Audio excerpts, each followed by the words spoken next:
Buenas tardes a todos.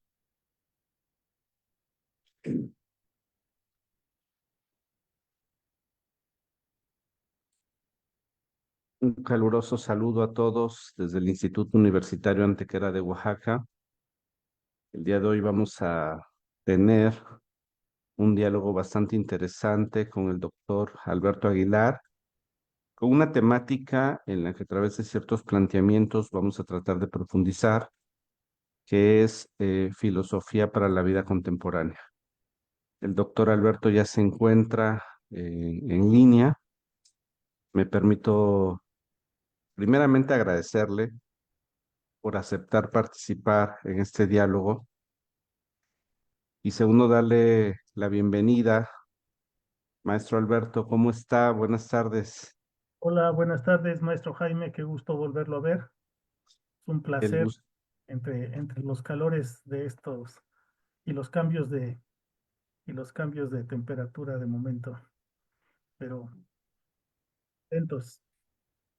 Gracias, maestro. El gusto siempre es mío, de un servidor, el poder platicar con usted temas que me parecen que son fundamentales, que son esenciales y la importancia de crear una atmósfera para poder participar.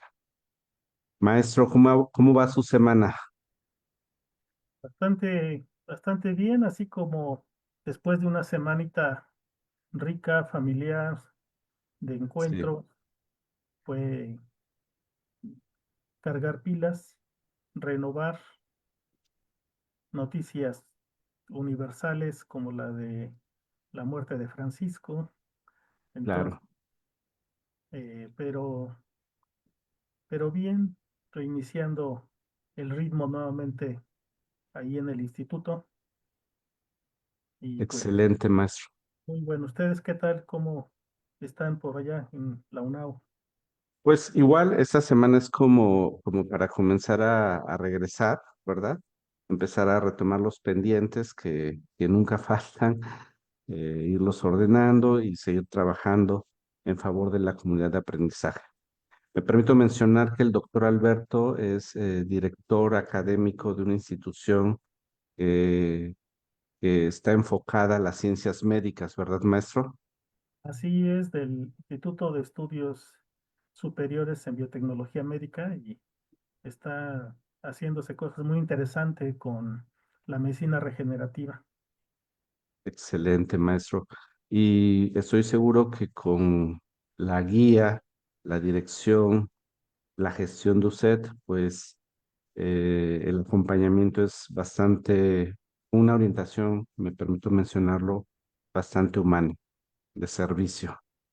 Gracias, gracias, maestro. Sí, de alguna manera creo que esa es la razón de la invitación. Y Eh, ahora sí, adelantando parte de lo que vamos a platicar, justo me parece que me he encontrado con buenos médicos que son filósofos y que traen muy buenas reflexiones, ¿no? Alrededor de la vida, eh, y la protección de la vida, la ética del cuidado. Todo lo que se está haciendo al romper los paradigmas estigmatizados, ¿no? De la medicina, y romper mitos y tratar de ver que hay distintas formas de hacer que la vida esté con una mayor calidad para cada uno de los seres humanos. Es interesante, esto es un encuentro muy bonito, como ha sido el encuentro entre la ciencia y la filosofía, ¿no? Excelente, maestro. Maestro, ¿qué le parece si me permite hacerle una pregunta para comenzar a calentar motores? Adelante, maestro, vamos Sí, calentando motores en este diálogo que eh, suena que será muy fructífero para todos los que estamos acá. gracias, maestro. Se está integrando la comunidad de aprendizaje. Esta actividad se hace como parte de una línea que tenemos que llamamos crecimiento personal. Nosotros consideramos que el crecimiento personal es natural, sin embargo, no se da de forma automática. Así que hay que ir haciendo algunos ejercicios, algunos esfuerzos para que podamos ir configurando este crecimiento. Maestro Alberto, ¿cómo usted lleva muchos años siendo filósofo, es además filósofo de formación? ¿Cómo llega a la filosofía? ¿Cómo la filosofía llega a su vida? Bueno, es una pregunta muy provocadora porque creo que la filosofía llega a mi vida con la vida misma. Es decir, he estado recuperando más ahora a los 60 años, ya para en este año 61, y quieras o no, la añoranza viene a uno, ¿no? Y al corazón. Entonces, me parece que la filosofía llega a través de Sautla, mi pueblo, en la Sierra Norte Nororiental de Puebla, del estado de Puebla, y con una cultura donde bebo de una familia muy tradicionalista para algunas cosas y muy arrebatada en otras y eh, de bastante empuje y dinámica para transformar cosas. Y entonces yo creo que en ese sentido hay una serie de preguntas que todos nos hemos hecho de niños y que son de orden filosófico al final de cuentas, ¿no? La mejor filosofía está en la primera infancia, y es ahí donde nos hacemos las preguntas más trascendentales que después se olvidan. Académicamente llega de una manera abrupta, porque yo quería ser físico matemático, yo quería enfocarme o eso o a la ingeniería agrónoma, hidráulica sobre todo, ¿no?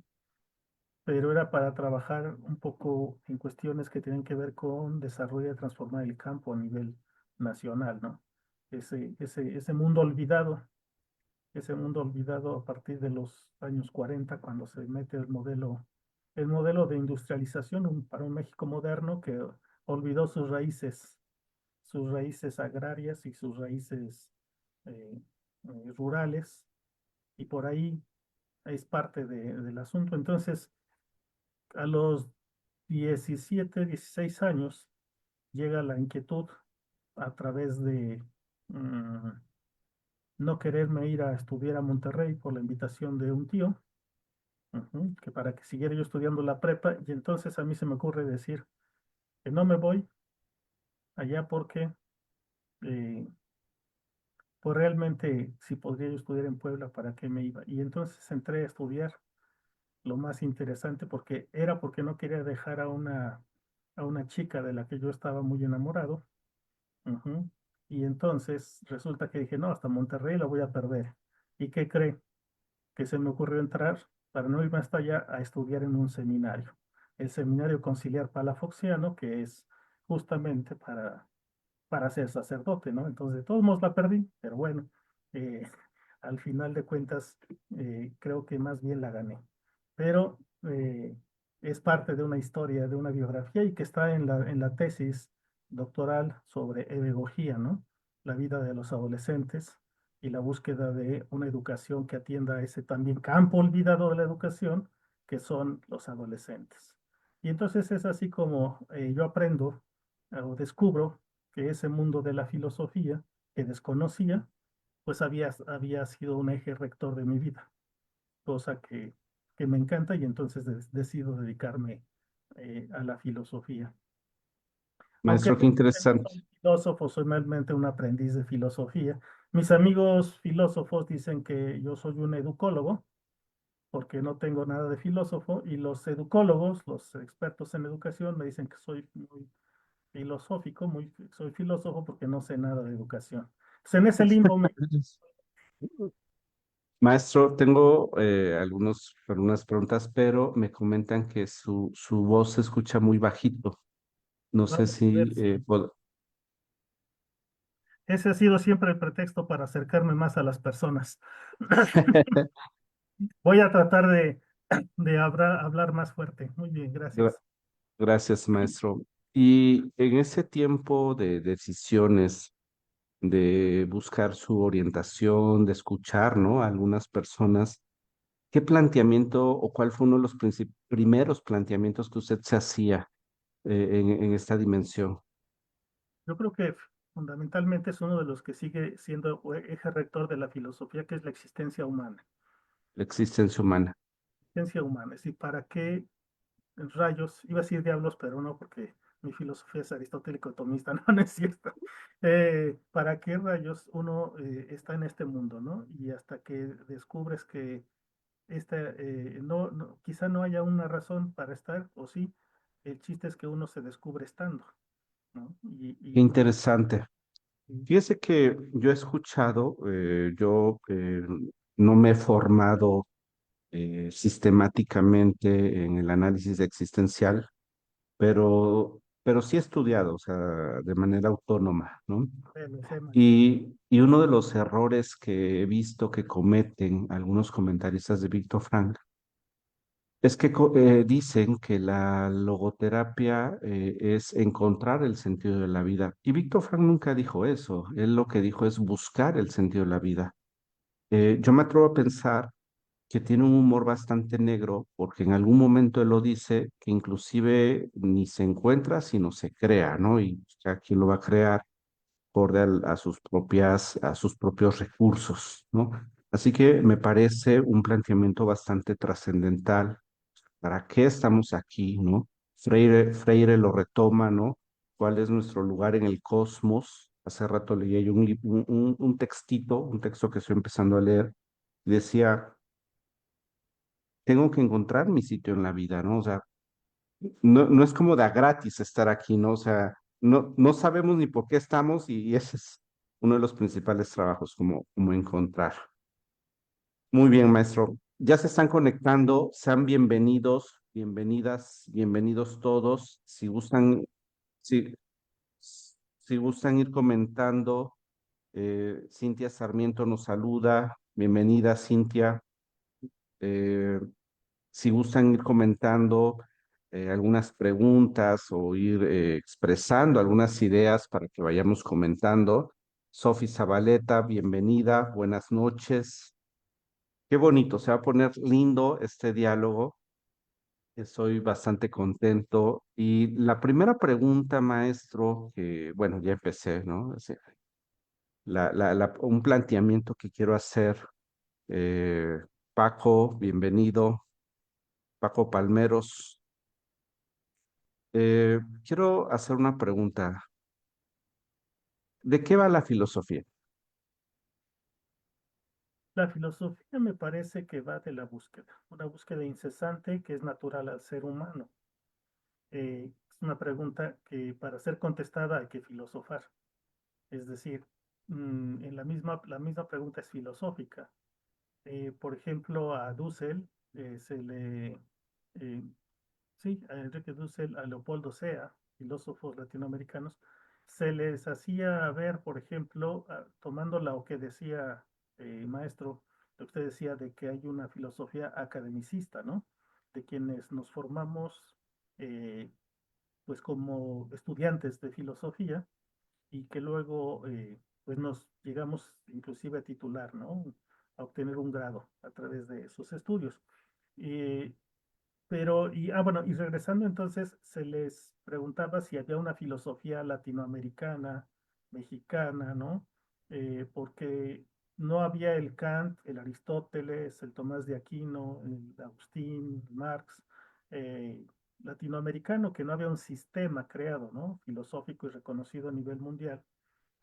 Y bueno, desde el mismo hecho de preguntarnos de eso dice Leopoldo Sea, el mismo hecho de preguntarnos sobre filosofía latinoamericana y luego sobre filosofía mexicana, el tratar de responderla ya es hacer filosofía. Y claro que entonces, ¿de qué va la filosofía? De una búsqueda incesante que hay en el ser humano por encontrar las razones más trascendentales que hay sobre lo que mencionaba yo, que es la existencia, sobre lo que es la vida buena, como menciona también Fernando Sabater, ¿no? Para quienes algunos piensan que es un filósofo light, ¿no? Por la manera en cómo escribe, que es parte de lo que a su servidor no me agrada cuando se hacen esas divisiones, sobre todo por quienes son duros en la filosofía académicamente hablando, y piensan que la filosofía es elitista y solamente es alcanzable por algunos cuantos semidioses que llegan a arrastrar o a dañar el Olimpo, ¿no? el cielo de los filósofos. Sin embargo, creo que sí, de lo que más pega en la filosofía, cuando uno descubre que la filosofía tiene que ver con el misterio y con el desarrollo del espíritu, no de la religión, sino del espíritu, ¿no? No es, entonces, cuando te percatas de que la filosofía va de la mano con la vida, te encuentras con nuevas razones para seguir pensando filosóficamente, porque lo que va de por medio, ¿de qué va la filosofía? Lo que va de por medio y como fin último es tu propia vida y la vida de los demás, ¿no? Interesante porque usted habla del misterio y recordando un poco su discurso, su narrativa me mueve un poco. Los presocráticos, hay una división ahí bastante interesante porque anteriormente la investigación o más bien el conocimiento, la gnosis, ¿no? Era mítica, ¿no? Y entonces dijeron, no podemos seguir con esta orientación por los dioses, ¿no? O las explicaciones míticas propiamente. Y entonces ahí, me parece, hay una interpretación que nace propiamente la filosofía para estudiar lo humano, ¿no? O sea, lo que podemos, sí, me parece que se crea ahí lo antropocéntrico, ¿no? O sea, lo propiamente humano. Y una de las cuestiones que a mí me parece interesante, una vez discutiendo con un filósofo en mi facultad donde yo daba clases, le decía, entonces, esto que nosotros estudiamos es filosofía, pero normalmente es filosofía occidental. Le hablo de hace 12, 13 años, ¿no? ¿Y no hay filosofía en el otro lado? No, eso no es filosofía, decía, pero claro que también es filosofía, ¿no? Porque a mí me parece que si nosotros nos vamos al origen o era gente que estaba con todos y para todos, ¿no? Entonces, precisamente de eso se trata este espacio, de esas ideas, de esos constructos, de esos textos, cómo nosotros podemos comprenderlas de una manera un poco más simple, por decirlo de alguna forma, comprender su esencia y aplicarla a la vida cotidiana. A mí me parece que el fin de la filosofía es construir una vida más digna, ¿no? Un encuentro con nosotros mismos, un reencuentro. Y uno de los problemas, si usted me permite decirlo, es que pues a mí me parece que el padre de todo el pensamiento occidental es Aristóteles, y todo lo que sabemos lo sabemos a través de una razón construida a través de la razón, ¿no? Y esa ya es una primera limitante. Y creo que inclusive estos límites que hay, ¿no? Estos linderos que hay entre las diversas disciplinas, entre teología y filosofía, por ejemplo, filosofía y ciencias, entre psicólogos y filósofos, ¿no? Eh, entre filosofía occidental y oriental. Son constructos para tratar de, desde la perspectiva del servidor, para tratar de empoderar un paradigma. Y estos paradigmas son necesarios, cualquier paradigma en el ser humano, porque a través de ellos resolvemos problemas que se encuentran dentro de los paradigmas. En el mundo occidental, la filosofía aristotélica ha servido, sí, ha servido y sirve y seguirá sirviendo, porque resuelve problemas del mundo occidental, de un pensamiento, de un logos, ¿sí? Que gira alrededor de justo esa parte de la razón. Pero esa logificación, ¿no? De la razón y alejarla del espíritu, por ejemplo, como si no estuvieran vinculadas, es de las cosas que a mí también me hizo separarme de la filosofía academicista.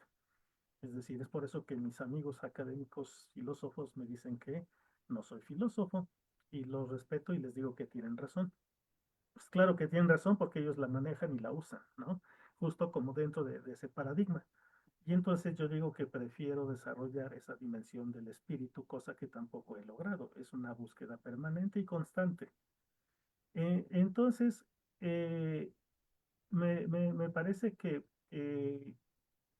Aristóteles, el 80% de las cosas que seguimos manejando, si es que no más, están basadas en el pensamiento aristotélico de un reísmo, reísmo, dijera Javier Zubiri.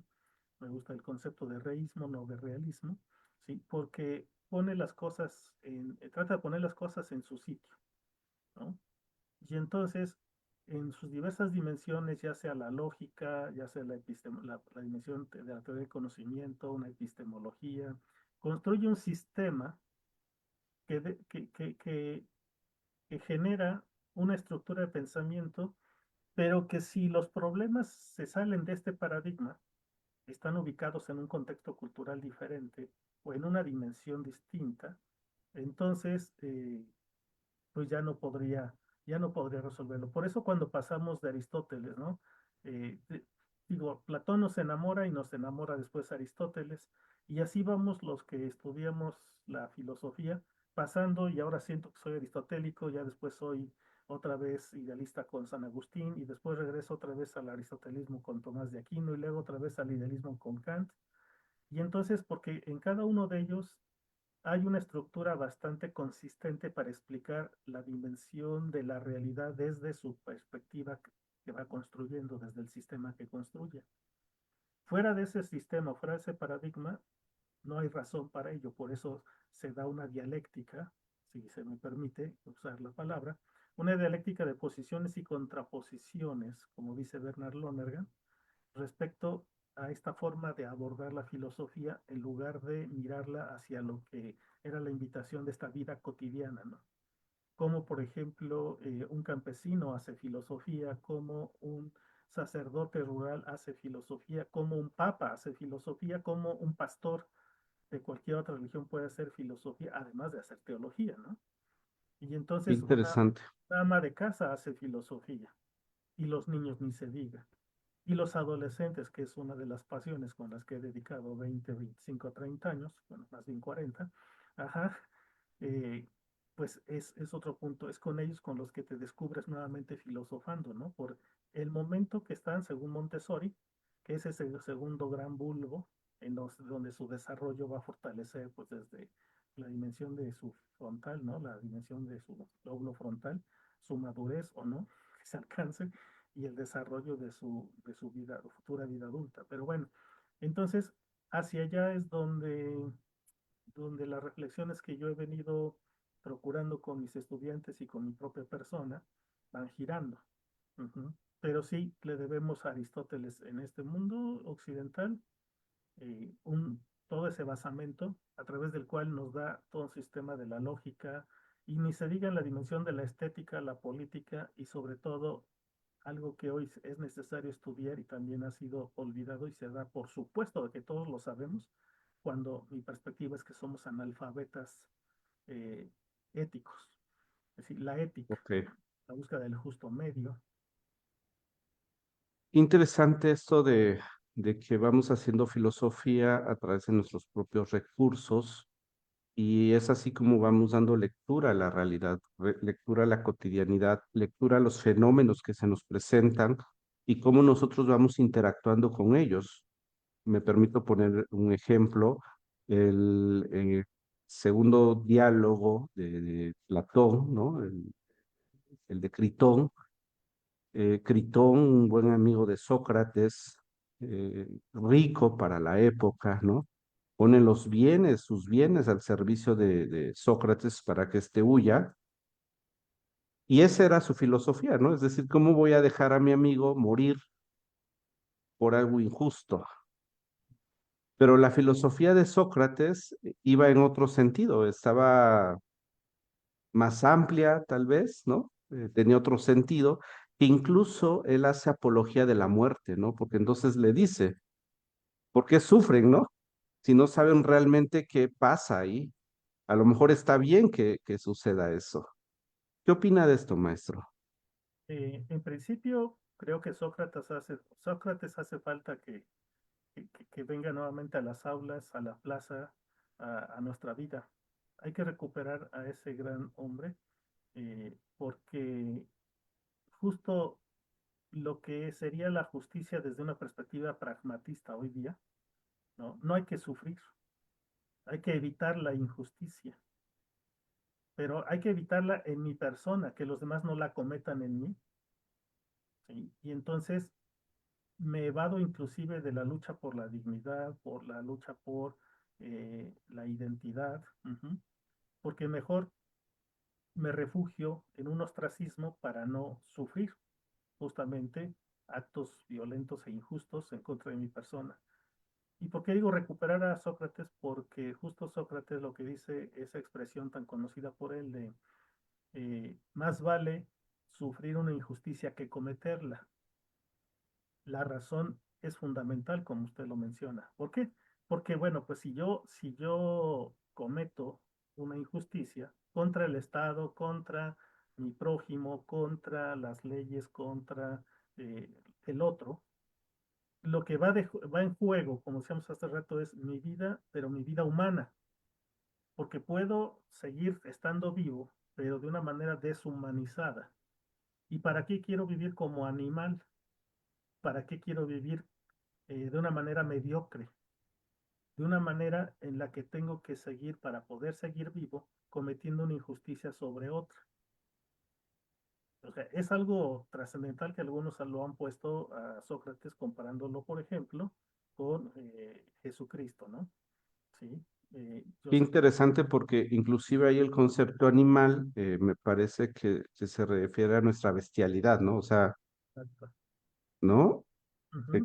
Ajá, como la primera manifestación de que somos humanos, pero sin estar desarrollados, por decirlo de alguna manera, Sí, ¿no? justamente la parte esta antropocéntrica, ¿no? Donde se vuelca la mirada sobre el hombre y no necesariamente sobre el origen del cosmos, es fundamental para todo lo que tiene que ver con el mundo occidental, el desarrollo y que hoy hace mucha falta rastrear, que es esta pregunta que nos hacemos sobre de qué va la humanidad, o sea, qué es lo que nos identifica como seres humanos.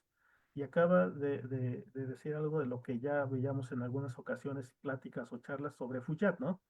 Por ejemplo, este filósofo de la educación, que retomando a San Agustín decía que la humanidad, el ser humano, forma parte de una especie ínfirma, es decir, enferma, en el sentido de que le falta firmeza. Y además, imbécil, en el sentido de que no tiene un bastón. Y el hecho de que no tenga un bastón en que sostenerse, pues es porque no tiene la consistencia. Entonces, entre que somos, por un lado, infirmus, no tenemos una consistencia desde que nacemos y tenemos que alcanzarla en todo nuestro proceso de desarrollo, pero que a veces retrocedemos en ella, porque el bastón en el que nos sostenemos, porque no podemos andar solos, llámese este bastón, educación, salud, economía, ¿no? Cultura. Sin embargo, a veces ese bastón está podrido por dentro y se rompe. Y entonces volvemos a andar en cuatro patas por analogía para hablar de bestialidad, porque ese sería el concepto más que animalidad, de bestialidad, porque arrancamos para construirnos como seres humanos, siéndolo ya de nacimiento. O sea, ya somos por naturaleza seres humanos, pero en nuestra propia naturaleza, hay gente que no cree que haya naturaleza humana, en mi caso creo que esa naturaleza tiene que ver con desarrollarla humanamente para poder trascender, ¿no? Es algo de lo que nosotros como seres humanos hemos logrado hacer, sobre todo a través de la dimensión eh, intelectual, amorosa, la esperanza, la posibilidad de crear y dimensionar un futuro. Y entonces entra en juego la creatividad por un lado y la criticidad por otro, que nos permite hacer de esta realidad dada una realidad construida. Y es ahí donde vamos nosotros conformando existencia. Pero bueno, ya me fui por unos conceptos medios locos. Vamos, vamos bien, Vámonos maestro. de regreso. Jesús Ceballos le manda un abrazo a usted. A mí no me manda un abrazo, pero yo te mando un abrazo. Es que dice saludo y un fuerte abrazo, doctor Alberto. A mí Gracias, no me saludó, pero yo lo saludo. gracias Jesús. Y Aquí tomamos Ma- eso con mucho cariño. Marta Caro, bienvenida. Rubí, Marlene, mi querida Marlene, bienvenida. Itzel Cruz, buenas noches. Gracias a todas, a todos los que están. Sean bienvenidas, bienvenidos. Somos 8.000 millones, más de 8.000 millones de personas en el mundo. Un porcentaje importante no está escolarizada. Eh, la filosofía en bachillerato, y me atrevo a decirlo, es aburrida, es como un requisito, es una asignatura más, ¿no? Y debería ser la oportunidad, una oportunidad de crear una atmósfera de encuentro, una atmósfera de reflexión, una atmósfera de rebeldía, por qué no decirlo, ¿no? Una atmósfera de pensamiento crítico.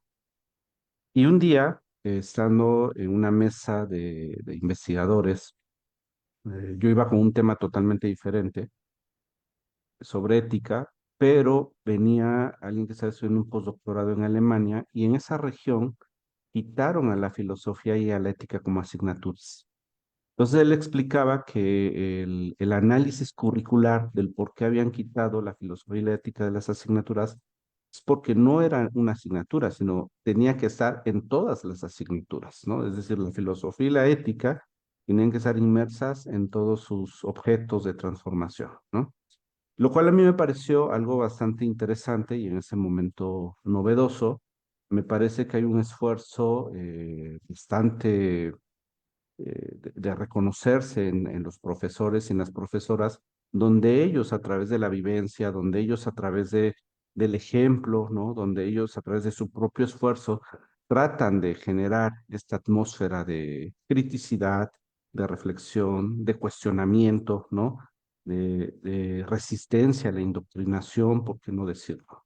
Y en ese sentido, algo que quiero plantear, que me gustaría usted pudiera ahondar, ya empezó a hacerlo, pero si pudiéramos ahondar un poco más, con relación a la vida cotidiana, ¿cuál sería entonces si la filosofía tiene alguna misión con relación a la vida cotidiana? Por eso empecé diciendo 8.000 millones de personas, ¿no? Y si la respuesta es sí, ¿cuál sería esa misión? La misión no se la ha dado la propia filosofía a sí misma. Sería bastante, bueno, eso me parece a mí, y sería bastante eh,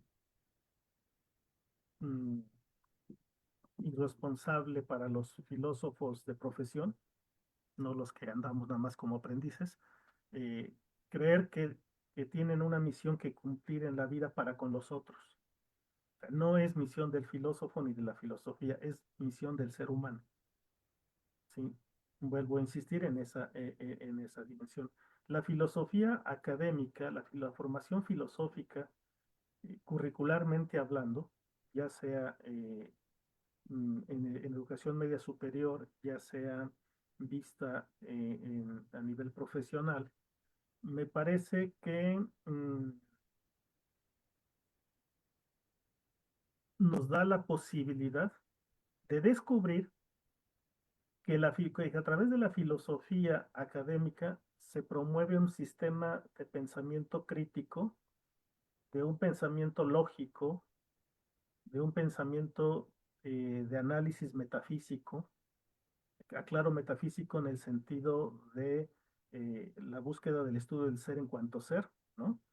¿Sí? La búsqueda de una ontología también, no metafísico de esoterismo, ¿no? Que actualmente también se maneja más la palabra metafísica, sino de pensar sobre la realidad, ¿no? Nos da la posibilidad de entonces tener una capacidad de pensamiento que logra ver cosas que quien pasa por la vida cotidiana sin hacerse las preguntas trascendentales, eh, va no viviendo, sino sobreviviendo en su existencia. Es decir, va trabajando, va disfrutando la vida o sufriéndola, pasa de un lado a otro y el espacio de reflexión no le permite ver cosas que el filósofo vería o el o la persona simple y común que se permite filosofar cuando va, por ejemplo, en el metrobús, en el metro, manejando, y se da cuenta de una situación en la calle, ujú, donde se pregunta por qué estos dos están discutiendo solo porque no se quisieron dar el paso ¿cómo se llama? En la calle, ¿no? O sea, sí, se fueron peleando porque querían pasar primero en su auto. Y cuando se empieza a hacer preguntas de ese tipo, no se percata de que va filosofando. Y sobre todo cuando dice, ay, y ese que está ahí es igualito a mí. Yo también lo hago. Y se descubre por esa perspectiva de espejo y descubre qué imbécil soy, ¿no? Cada vez que yo he obrado como estos dos que están ahí peleándose por pasarse primero el alto o por pasarse y agarrar primero su carril, el carril del otro. Y situaciones del día con día, eso, por ejemplo, no se ve como una reflexión filosófica y sin embargo promueve la capacidad de transformación y trascender de quien se da la oportunidad de reflexionar. Entonces, el pensamiento reflexivo de regresar sobre lo que tú atendiste, de los datos que te vas haciendo, de las intelecciones que vas haciendo, los conceptos que te vas construyendo, de tu entorno, de ti, de los demás, regresar sobre los criterios de verdad que tienes para decir que algo es verdadero, falso, o es adecuado, no es correcto, incorrecto. Y tu reflexión sobre los criterios que tienes para decidir y actuar es trascendental. Lonergan le llama el método trascendental. Y eso lo hace, generalmente lo hacemos todos los días, pero no todos lo hacemos intencionalmente. Y hay quienes de plano se brincan procesos y no se den la oportunidad de reflexionar porque su vida diaria les lleva en un acontecer donde casi lo que se está buscando es evadirse de la realidad que es su contexto. Y es que hay situaciones donde es necesario evadirse para seguir sobreviviendo, sobre todo esas realidades existenciales duras, fuertes, donde se sufre injusticia, desamor, maltrato, violaciones, violencia. O sea, hay situaciones que por más que querramos reflexionar sobre ellas, tu propio espíritu se encuentra desangelado, desanimado, y lo único que buscas es morir, desaparecer. Y como no puedes desaparecer, entonces te evades, vayas, es decir, vías, ¿no? Con B grande, vayas. Son evasiones. Pero lo más triste de esos 8.000 millones de personas es que esos espacios de quienes no se encuentran en situaciones de dolor como estas que he mencionado, sino que son de las que podríamos llamar viven una vida normal, tienen sus otras formas de evasión.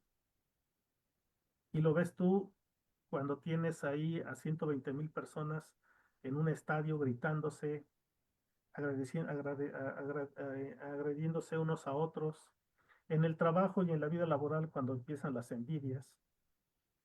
O sea, como que la vida la vamos destruyendo en lugar de construirla. Pero todos somos partícipes, ¿no? Yo soy uno de los principales que se ha descubierto que en lugar de ser agápico, ¿no? Del ágape fraterno y el amor, más bien soy ¿cómo se llama? Tan atópico.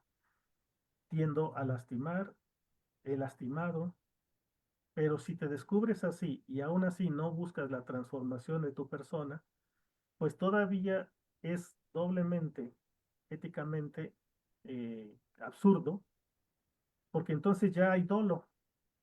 O sea, ya estás haciendo el mal, ¿sí? Intencionalmente o habitualmente. Y entonces empieza tu conciencia solamente a distorsionar la realidad para ajustarla y ver lo que hoy llaman normalizar situaciones en donde no tiene nada de normal más que de la norma, más que normal en el sentido estadístico, que la mayoría las está cometiendo. Y entonces la norma, es decir, lo que se encuentra como, que yo llamaría más bien moda, estadísticamente hablando, lo que más se repite. Nos vamos La- acostumbrando a ello y costumbre mata creatividad y mata criticidad. Dos de como los la, principios básicos de la filosofía. como la tendencia vigente, ¿no, maestro? En psicología profunda le llamamos necrofilia o biofilia, ¿no? Como Fromm maneja, ¿no? Esta parte de la relación necrófila. Exacto. Fíjese esta respuesta de usted no me la esperaba, ¿no? Cuando usted comienza diciendo que sería irresponsable y me parece bastante acertado. Y me preguntaba por qué hice esa pregunta, ¿no? O sea, por qué la diseño así. Y entonces recuerdo en uno de los tratados de política que escribió Aristóteles, él habla acerca de la moral, porque entonces ya va delimitando, ¿no? Como los objetos. Y dice, él hace un planteamiento interesante y dice, ¿cuál es el fin de la moral? Pregunta, ¿no? Y él responde, es la felicidad del ser humano, dice. Y ahí hay como bastantes cosas interesantes porque después le echa la bolita al Estado, ¿no?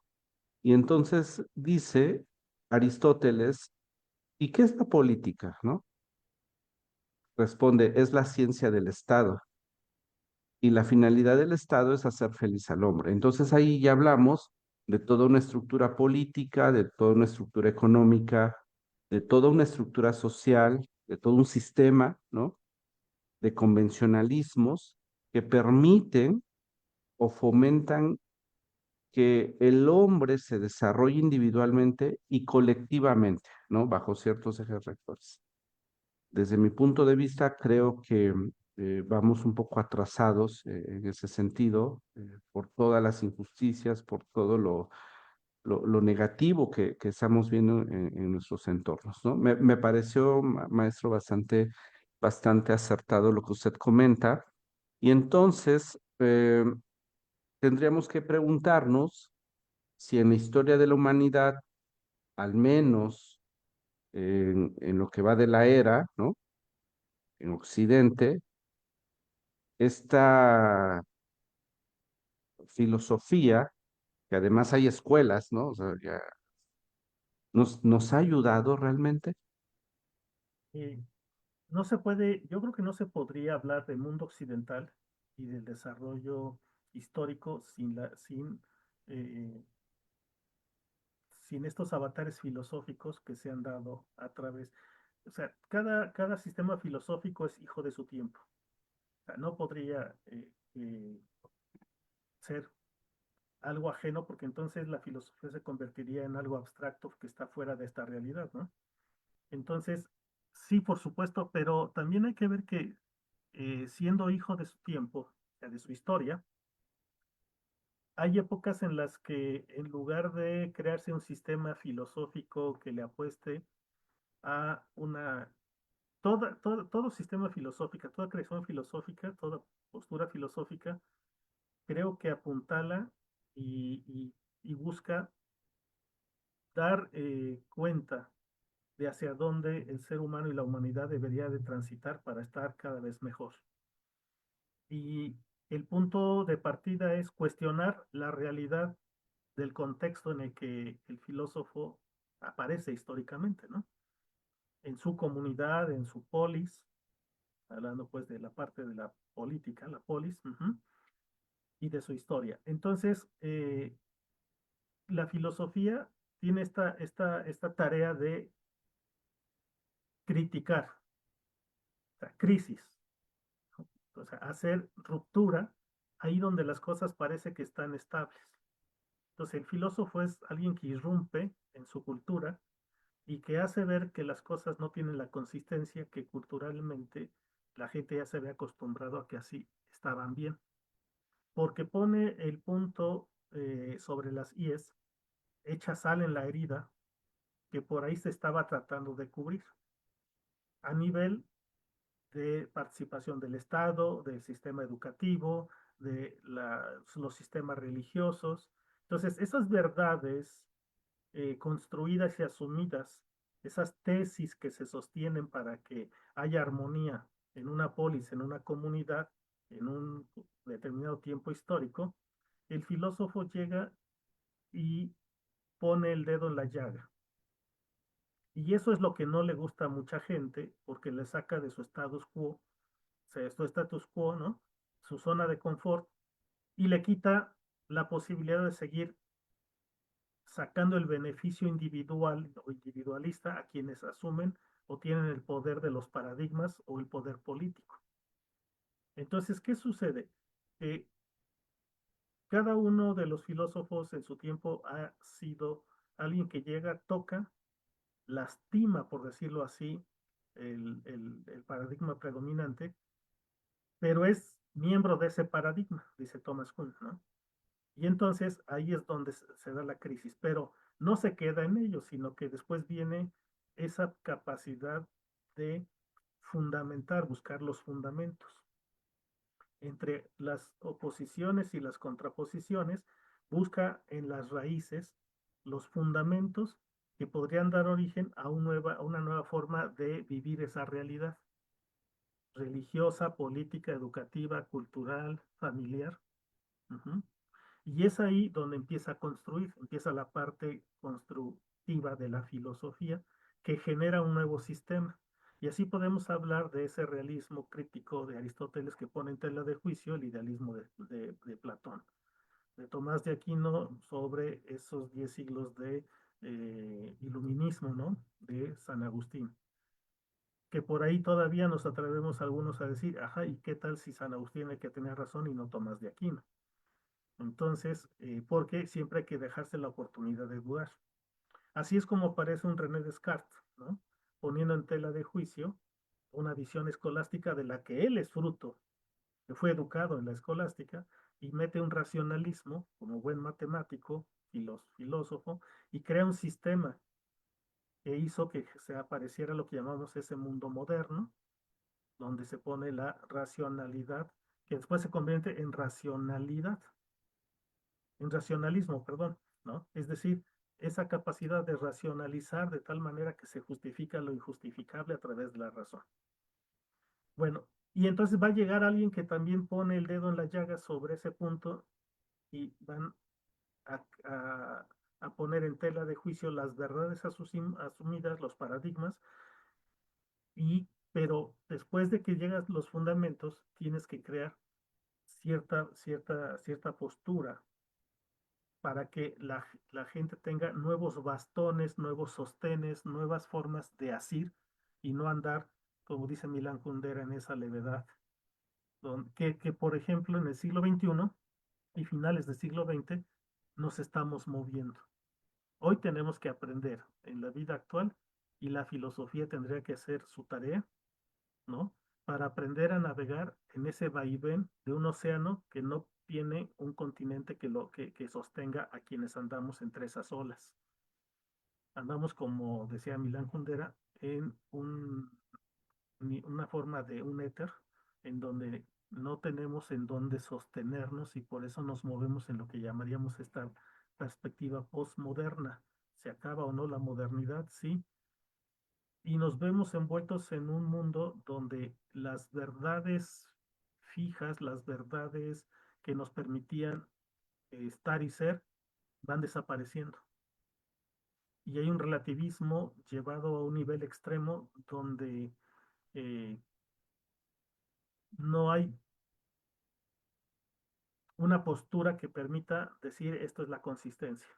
Entonces, ante esta situación, es necesario que aparezcan nuevas voces, nuevos filósofos, no necesariamente que salgan de la academia, pueden salir de la música, como apareció toda esta cuestión del New Age, ¿no? Con los artistas que dieron pauta a lo que sería el existencialismo francés, por ejemplo, ¿no? Ujú.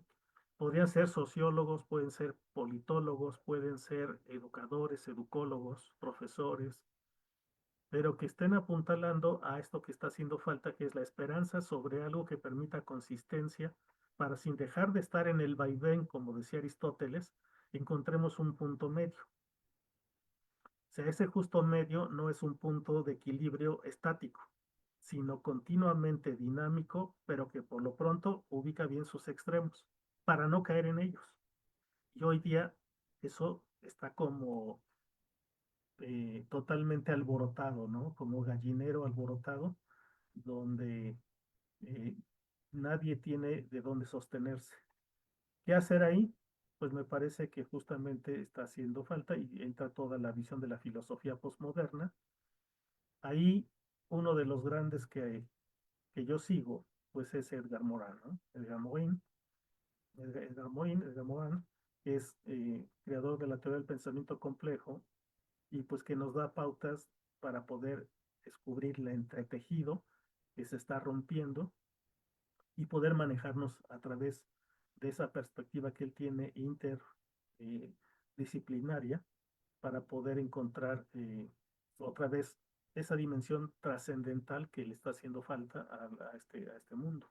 Otro de los grandes pensadores que ahorita pues casi nadie lo conoce, pero se empieza poco a poco, se va a ir posicionando, son pensadores como Edgar Morin o como Bernard Lonergan, se adelantaron, igual que los filósofos de la sospecha, los pensadores de la sospecha del siglo XIX, yo creo que unos 100, 200 años a su tiempo, pero habrá un momento en que se recupere, por ejemplo, toda esta perspectiva que tiene de la esperanza que pone Bernard Lonergan en la conciencia o la actividad consciente intencional, ¿no? Y el desarrollo de los horizontes como posibilidades para poder transformar este mundo que se está diluyendo, perdiendo en la posmodernidad y vuelve a encontrarse sin necesidad de llegar a una dimensión estática como en la vida premoderna, pero con nuevos avatares, ¿no?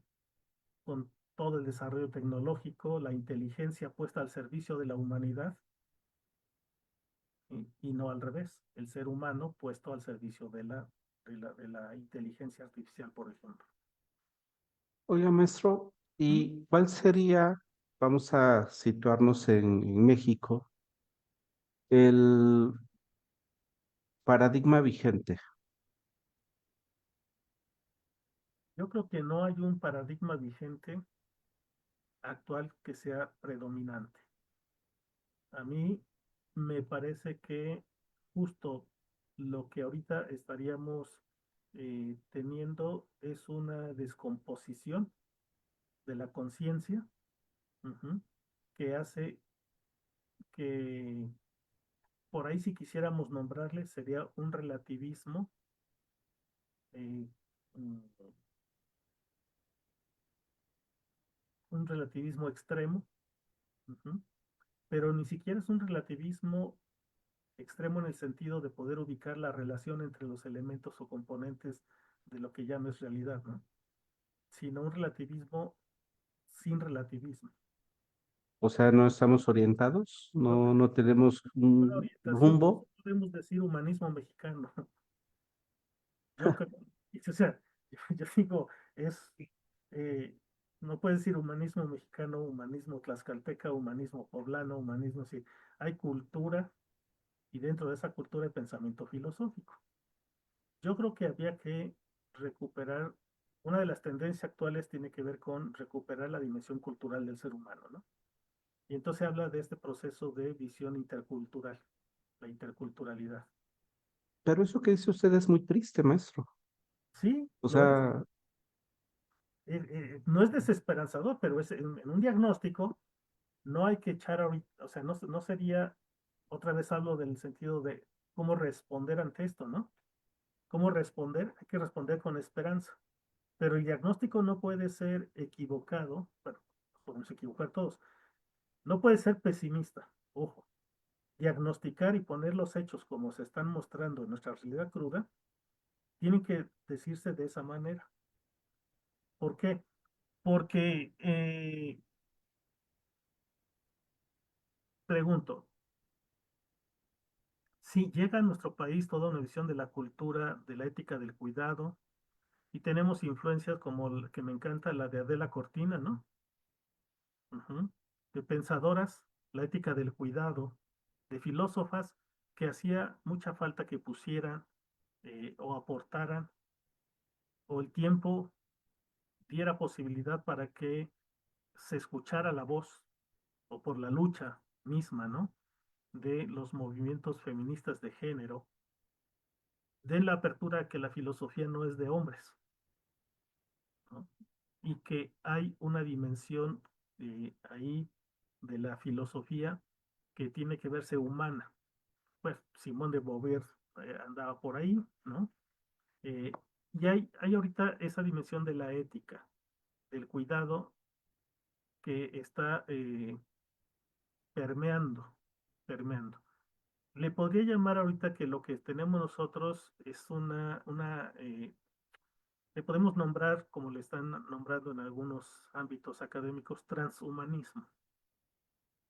Lo que ahorita tenemos nosotros predominantemente es un transhumanismo en el cual parece que queremos conformarnos de una manera en donde nos dejemos nuestro caparazón humano y brote el alien perdón por la expresión de alien, pero en sentido de ajeno, ¿no? De extraterrestre, ajeno a lo que es nuestro mundo actual y brote la dimensión más humana y profunda. Hablar de transhumanismo implicaría hoy día tratar de dejar la capa de la cebolla que nos está, o sea, y encontrar un núcleo que no existe todavía para volvernos a construir humanamente. ¿Dónde pongo yo esa posibilidad? En rastrear algunas de esas raíces. Y ahí sí lo pongo, ya sea en la teología, en la filosofía oriental, encontrar nuestra propia condición humana en lo que humanamente somos y no es nuestra caparazón histórica del momento actual que no nos permite ser lo que realmente somos. Maestro, qué terrible. Ya se nos fue la hora, pero voy a agarrar Es otros minutos. Este, parece ser entonces que estamos en una condición de subsistencia, ¿no? En sobrevivencia. donde, ajá, en donde la sociedad del espectáculo está haciendo lo suyo, ¿no?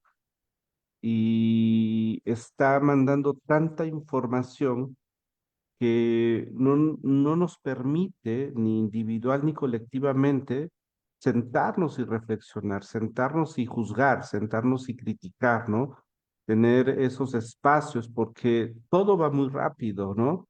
Y tenemos que comer y tenemos que ir al trabajo y tenemos que llevar a los niños, traer a los niños, etcétera, ¿no? Hay como un movimiento desbordado, me parece, ¿no? Ahorita estoy teniendo la oportunidad, me estoy dando la oportunidad de salir a pueblos, ¿no? Así, eh, y, y es diferente, ¿no? No estoy diciendo que es mejor, no estoy diciendo, es diferente, la gente se sienta, come, disfruta, habla de lo cotidiano, no hay ruido, ¿no? Entonces, creo que yo no lo sé cuando hablo de religión. Hablo de espiritualidad, hablo de unificación, ¿no? Y el fin de la religión, no hablo de las religiones, sino del pensamiento de lo divino, tendría que ser la unificación del ser humano, ¿no? Hay en Occidente, en las Sagradas Escrituras, una oración bastante interesante que hace el Mesías y dice que sean uno, ¿no? O sea, esa es la oración, que seamos uno, dice, ¿no? Y a mí me parece que la filosofía académica, mm, no lo digo con ninguna intención negativa, divide, pero, pero a mí me parece que la intención de la filosofía tendría que ser la unificación. Adela Cortina lo hace en esa concepción de ética y del hogar en el que nosotros vivimos, ¿no? Sócrates lo hace inclusive, ¿no? Decir, es que hay algo más que nuestros dioses, ¿no? Hay un dios, no le puso nombre, ¿no? Sino habló de algo superior. Y a mí me parece que el fin de la educación tendría que ser ese, ¿no?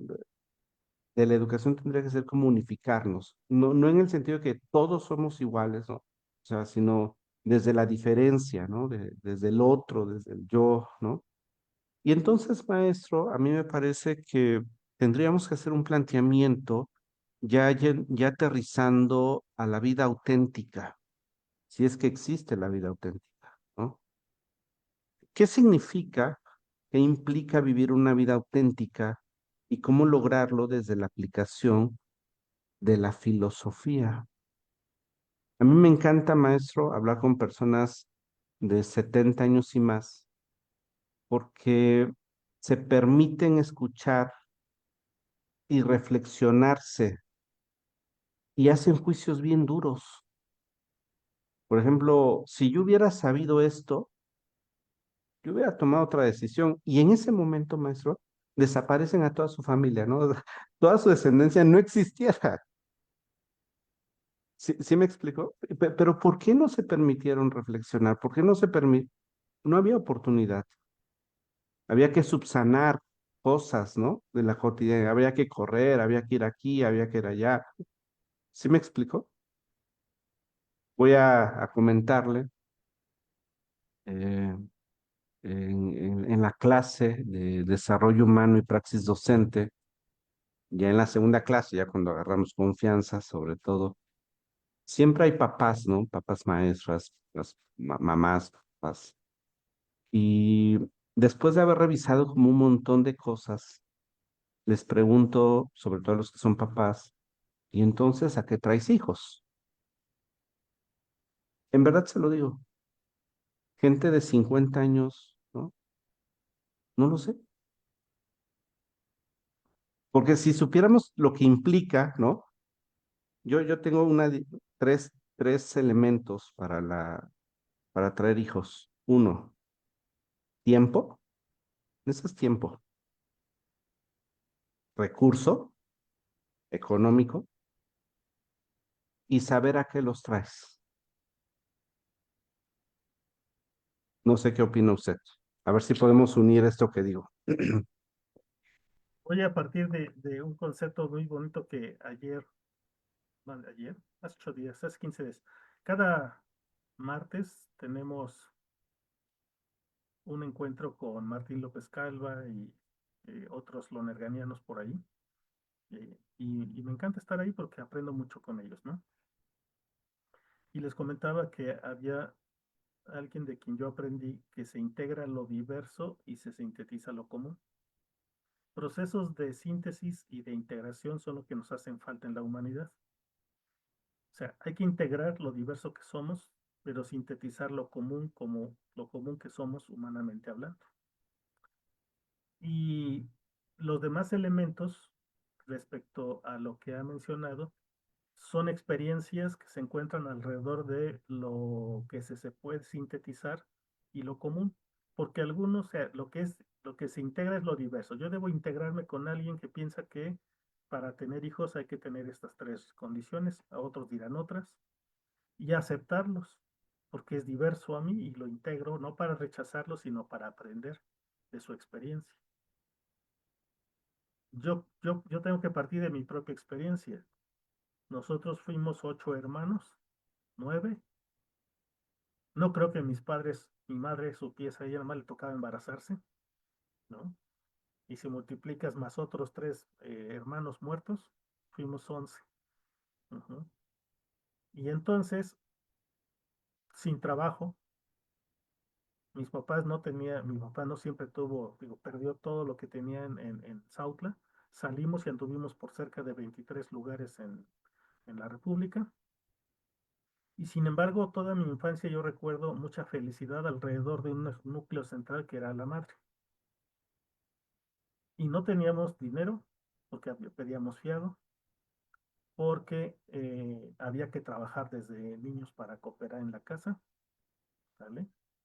Teníamos que ir a estudiar y todos han salido menos yo estudiosos. Ujú. Y resulta que el juego era un eje central. Una forma también que tenía la madre para decirme, la realidad es tan cruda que tenemos que vivir de esta manera para poder sobrevivir. La palabra clave ahí creo que se llama amor, porque a través del amor, entonces la vida no se vuelve un sacrificio, Y la esperanza no se deja no se deja fuera. Siempre se tiene la esperanza de un día mejor para mañana y se lucha por ello. Uno va aprendiendo culturalmente y entonces, pues hay, ¿no?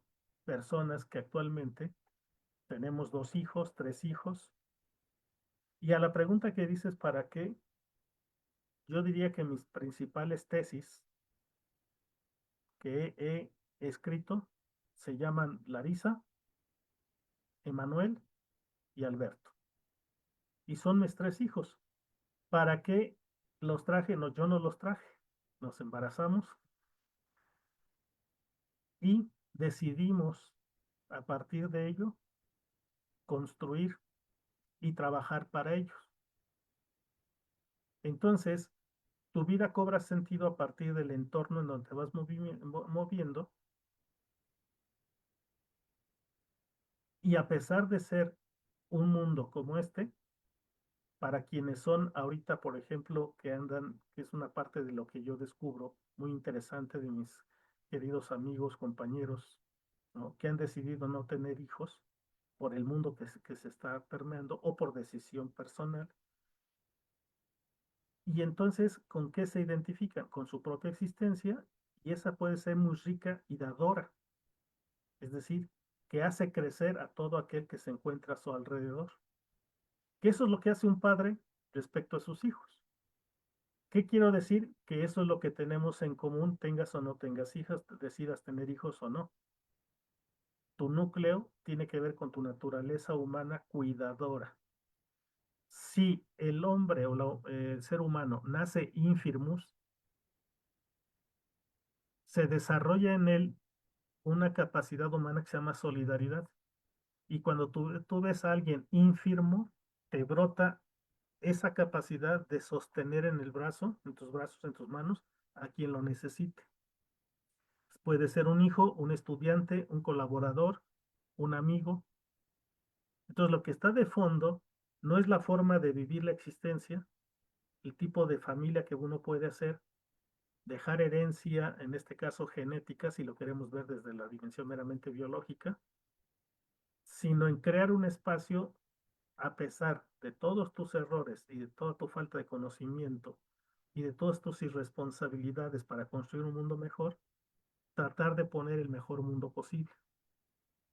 Y entonces pones condiciones a tu alcance, porque de nada serviría estar pensando en transformar el mundo de estos 8.000 millones de personas para tener un mundo mejor, cuando no lo puedes hacer con las personas más cercanas a ti, que son tus propios hijos, Maestro, tus propios alumnos, tus propios amigos. Y es sí, ahí porque que te mueves. usted amplió el concepto. Me voy a levantar de este knockout. So- sí, sí, por supuesto, porque esta es una confrontación muy interesante que a mí me ayuda, que me tengo que cuestionar, confrontar, ¿no? Y hacer algo más amplio, pero ¿cuánta reflexión hay en lo que usted acaba de decir? ¿Sí, sí me explicó? Sí, o sea, por ahí va, ¿no? Como eso es una vida auténtica y empezamos a crear un sentido alrededor de eso. Yo estoy, fomentamos entornos educativos en favor de esto, entornos laborales, ¿no? Que se fomenten entornos sociales, por supuesto, entornos de la crianza, ¿no? De la crianza cercana. Pero cuánta reflexión tuvo que haber, ¿no? A partir de las vivencias y convertirlas en experiencias, cuántos recursos cognitivos, cuántos recursos emocionales, ¿no? Cuántos recursos sociales, cuántos recursos de afecto, que eso, o sea, eso es a mí me parece, maestro, que es una construcción del sentido, pero Sí, no, maestro, y aquí es una aseveración, no es el denominador común. no porque no te das la oportunidad, pero sí lo podrías hacer. A ver, aquí el panorama es, yo no tengo que pensar de esta manera para después actuar. La vida no sería tan rica. La existencia sería demasiado racional. Creo que la filosofía nace decía yo por eso al principio, de la vida. O sea, la vida es un riesgo. O sea, lo único seguro que tenemos es que nos vamos a morir. O sea, decía, ¿qué se necesita para morirse? Estar vivo. Pues la vida te conduce justamente a tu extinción. Y tienes una esperanza quizá de trascender, lo que quieras, pero por lo pronto sabes que biológicamente te vas a morir. Entonces, todos los días puedes morir, pero todos los días puedes vivir. Por así como dice Mafalda, ¿quién le dice? Creo que le dicen a Mafalda, o Mafalda le dice, ¿no? Sí, pues, eh, ¿para qué vives si te vas a morir? Pues es que nada más se muere una vez, pero se vive todos los días mientras estés vivo. Lo que tienes seguro. Entonces, tienes que aprender, o sea, tienes que atreverte a dejar salir esa parte de riesgo en tu propia existencia y aprender que la existencia no es un plan que hay que desarrollar de tal manera, así como dice el desarrollo organizacional, ¿no? Como una flecha que se lanza y que tienes un punto allá al cual hay que atinarle, sino como el aleteo, como el vuelo de una mariposa, y a veces retrocedes y a veces avanzas. Aprender que te equivocaste, pero aprender a perdonarte, Y aprender entonces, a superar las equivocaciones, y de eso se va haciendo filosofía.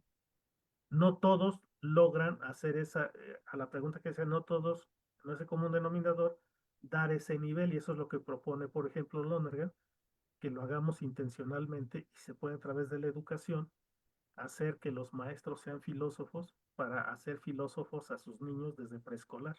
No darles clases de filosofía, convertirlos en filósofos para que de lo riesgoso que es la existencia y la vida, puedan pensar y reflexionar sobre sus acciones para reparar el daño si la regaron o fíjese qué apuntalar algo diferente dado la experiencia pasada. fíjese qué interesante, maestro, porque me gustaría que pasáramos entonces al concepto de vida auténtica, pero quiero hacer un andamio aquí. Hay un librito que estoy leyendo que se llama Acerca del amor. No, sobre el amor se llama, y es de Jung. Jung me parece De este, com- bueno, de este Jung, de ese Jung, de Carl Gustav Jung, exacto. Y Jung que, ah, eh, dice que, lo voy a parafrasear, sí, sí, sí, que nos han engañado en una libertad, o sea, como que somos libres, dice. Pero la maldad de este engaño está que esta libertad, o sea, que puedes hacer lo que quieres, está vinculada a la bestia, dice, a lo reaccionario. Y entonces ahí yo voy a decir que trata, porque el que trata de entender soy yo, ¿no? Pero él trata, ¿no? De decir, dice que una de las manifestaciones más grandes del amor es la sexualidad, pero que la sexualidad no es el sexo, sino el vínculo completo que hay entre las personas, entre las personas. Hace rato usted mencionaba a Javier Zubiri, yo traté de leerlo y leí un libro, un textito de él, y lo único que entendí, o sea, en síntesis, fue que él decía que la cualidad primigenia es la substancialidad del ser, dice. Y esa substancialidad con B, ¿no? Es la sexualidad. Y es precisamente ahí donde a mí me pareciera ser que sí hay un engaño, o sea, hay un engaño de información, ¿no? Así, tú puedes hacer lo que quieres, pero siempre en este marco, ¿no? O sea, si no te puedes salir de ahí.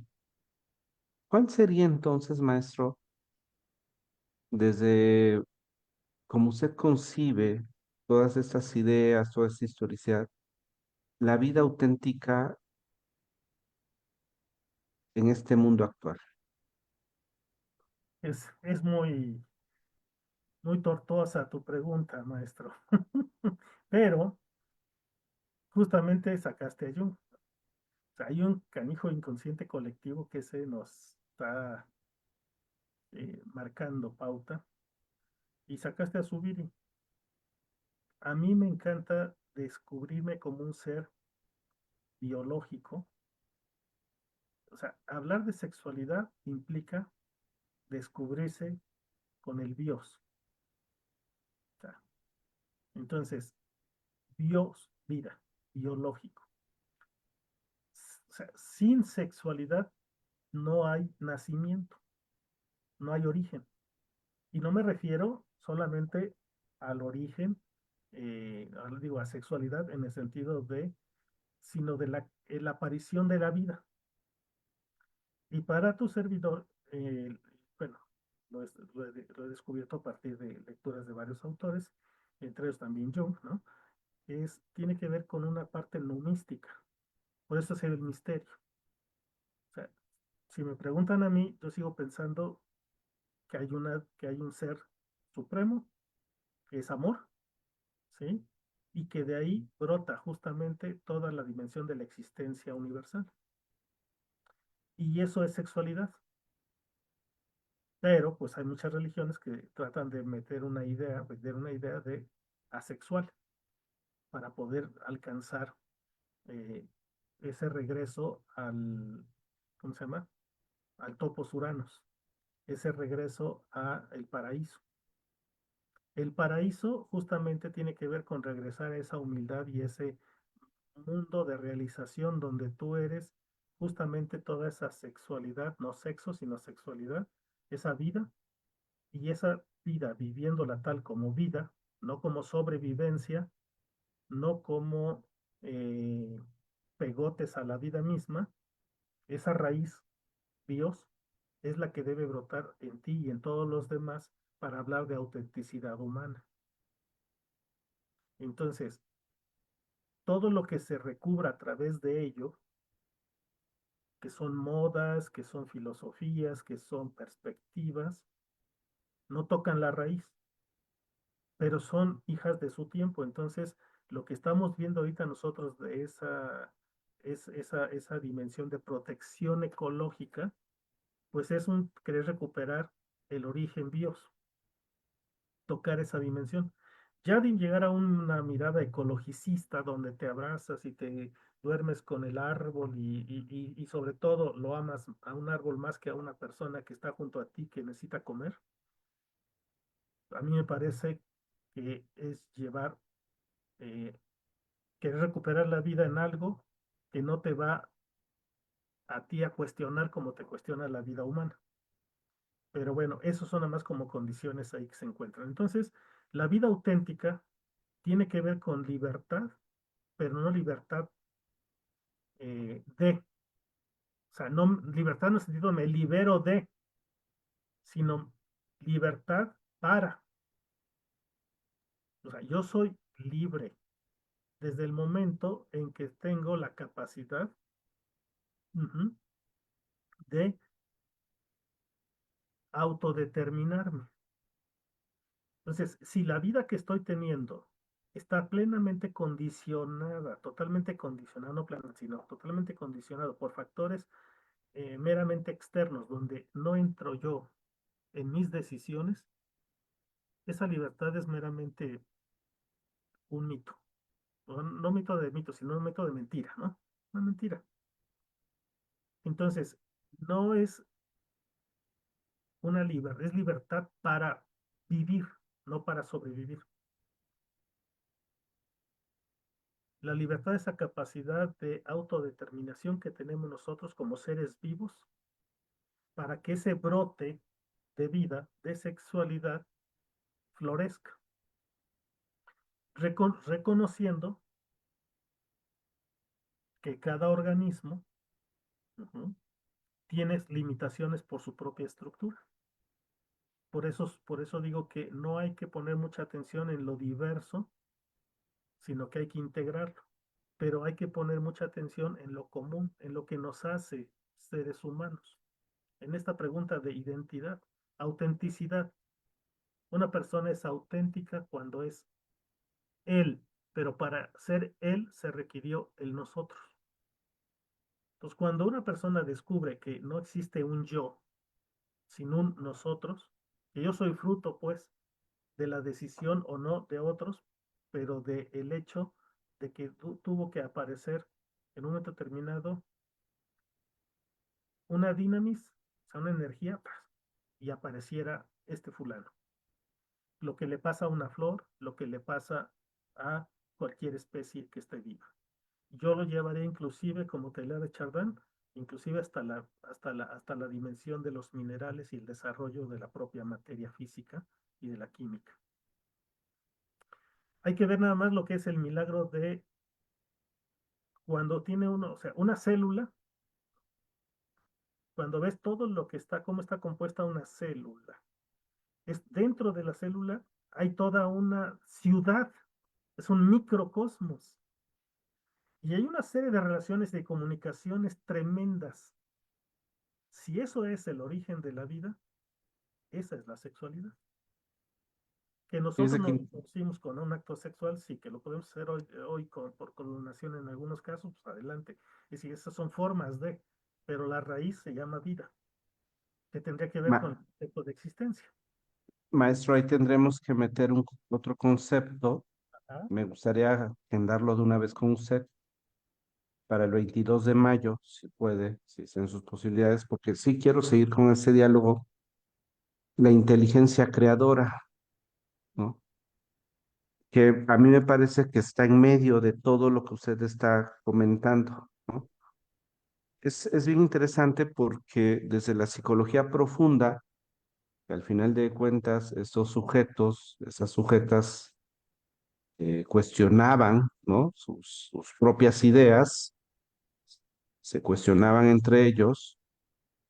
En el amor a la vida, Fromm explica que la vida auténtica tiene que ver con la actividad auténtica. Y esta vida auténtica, si tiene que ver con la actividad auténtica, estamos hablando de la acción. Y nosotros estamos en acción todo el tiempo, en movimiento. Pero si este movimiento está impulsado por nuestras potencias innatas, por nuestra capacidad creadora, estamos viviendo una vida auténtica. Si no, dice, ahí me recuerda el pensamiento de Fromm a Kant, estamos viviendo siendo cosa. Kant lo dice, ¿no? No son las personas que viven en sí, sino para los otros, para satisfacer las necesidades del otro y de lo otro del sistema. Y a mí me parece, maestro, que desde el acto de educar, porque estoy seguro que la mayor parte de los que están escuchando, educar es generar una posibilidad para que la persona se descubra y descubriéndose, entonces sabe qué camino va a decidir caminar. ¿Cómo ve, maestro? Interesante y con gusto seguimos el diálogo. Me parece que, Sí, eh, pues bienvenidos todos los que gusten. Seguiremos invitando amigos para yo que, creo que para la próxima, maestro, abrimos el Zoom que entre y ajá, para que, ¿le parece? Sí. parece, sería fabuloso porque entonces se convierte en un diálogo donde aquí el detalle está en que todos somos justamente, pues tenemos esa reflexión filosófica en nuestro ser. Y entonces, bueno, no la, sino la capacidad, ¿no? Filosófica.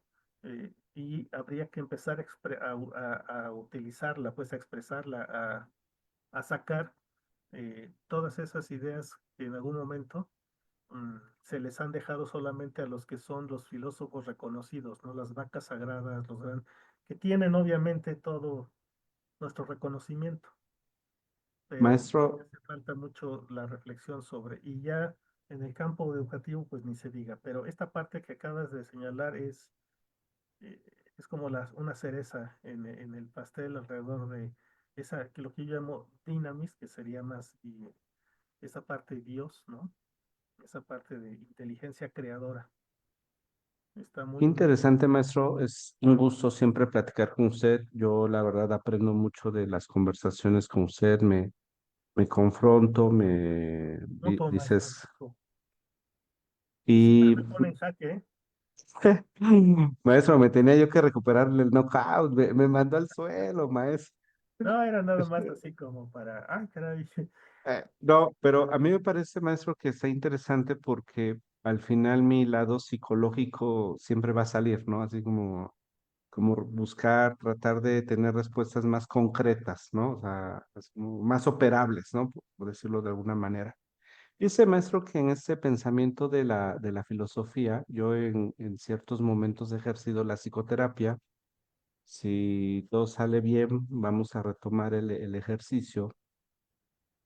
Y en un momento, recuerdo a una paciente, creo que ni se le dice paciente, una consultante, dicen ahora, ¿no? Y entonces regresa, ¿no? En una de sus últimas, de las últimas sesiones y dice, he llegado a una conclusión. Estaba como en un conflicto amoroso porque ella estudiaba, el chico no, entonces, ¿no? Un tema, ¿no?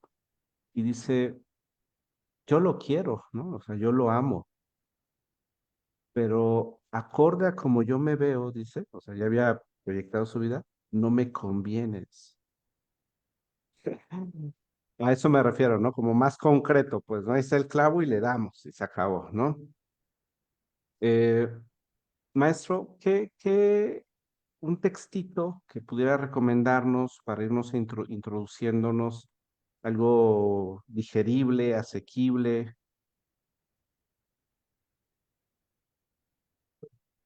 Yo creo que pudiera ser, no, déjame pensarle más con calmita. Eh, Sí, sí, porque lo último que he revisado más bien no es tan accesible, tan concreto. Eh, a mí obviamente sabes, y usted conoce muy bien, maestro Jaime, que una pasión es Fromm, pero no tanto el del miedo a la libertad, ¿no? Sino yo creo que podríamos entrarle por ahí con Fromm, ya con que, el miedo a la libertad. no, el miedo le tengo miedo. Ah, ok. No, no, no. Eh, estaba ahorita viendo el de, pues no sé si el de ética y psicoanálisis, más sencillito, no, está casi igual, no, pero el de ética y psicoanálisis, Ok. Ese no lo he leído, ¿no? lo voy entonces a leer. A mí me parece que Fromm trata de aterrizar, ¿no? A la vida contemporánea todas estas ideas. Es bien interesante porque en 1947 él decía que la cultura del diálogo se estaba terminando, ¿no? Pero hablaba de esta cercanía, de este diálogo íntimo, ¿no? Donde estoy para ti, estás para mí, donde hacemos conexión, ¿no? Dijera la chaviza, donde hacemos match. 1947 no tardó mucho, ¿no?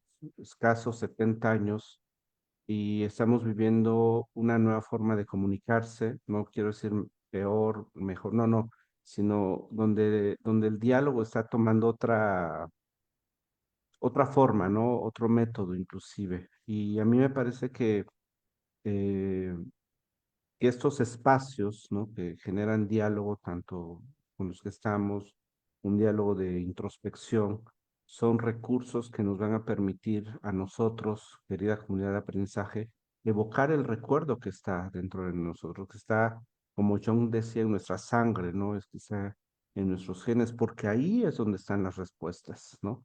No en el exterior, como decía en algún momento el maestro, ¿no? A mí me parece que también Fernando Sabater podría ser una opción, ¿no?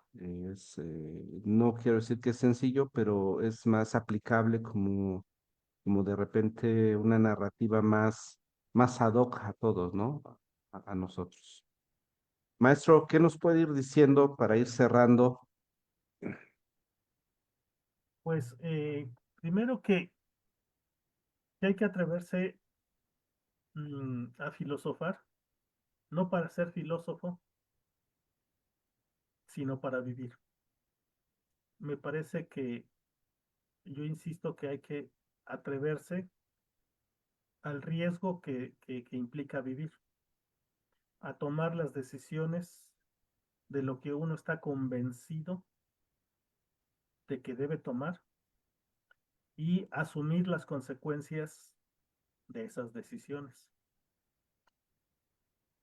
sin el miedo de que vaya a estar bien o mal, pero sí con una reflexión, con un proceso de deliberación que te permita cuando menos sopesar las posibles consecuencias, tanto positivas como negativas. Porque si todo el tiempo estás con el miedo y el temor a equivocarte o a hacer daño o a lastimar al otro o equivocarte, pues terminas por estar inactivo. Te quedas siempre ahí, estático, y eso no es vivir. Y sobre todo, pues hacerse cargo de las consecuencias de nuestras decisiones y nuestros actos para, a través de el aprendizaje, hay que aprender, y eso lo vamos a ver en la próxima charla, la diferencia entre arrepentimiento y remordimiento. Superar la cultura del remordimiento para aprender a lo que es el misterio del arrepentimiento, que implica justamente trascender hacia aquel otro al que dañaste, perjudicaste y reparar el daño, pero de raíz, el cual está en ti, no en el otro. Pero por ahí así dejaría